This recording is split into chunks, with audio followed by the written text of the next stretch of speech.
315 сообраќајни незгоди во кои 5 лица загинале, а 42 се здобиле со тешки телесни повреди е билансот на сообраќајни незгоди на територијата на секторот за внатрешни работи Битола од почетокот на годинава заклучно со крајот на месец мај. Во општина Битола пак за истиот период бројот на сообраќајни незгоди изнесувал 127, во кои едно лице го загубило животот, а 17 се здобиле со тешки телесни повреди. Стручните лица велат дека ваквата состојба се должи на недоволната сообраќајна култура на сите учесници во сообраќајот. Со цел да се намали бројката на сообраќајни незгоди треба да се обрне внимание на два сегменти: едукација како и построги мерки за непочитување на сообраќајните правила, додаваат стручните лица. Едукативен карактер,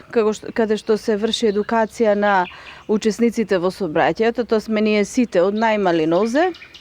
Значи од децата од предшколска возраст, од школска основно образование, средно образование,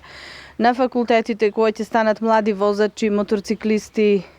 пешаци во сите аспекти, додека пак другиот дел, доколку возачите не сакаат, значи да се однесуваат онака како што треба според сообраќајните правила и прописи, во тој случај мора да има репресивни мерки од страна на надлежните органи, во случајот е полицијата, кои што исто така, значи мора да даваат резултати, бидејќи се повеќе се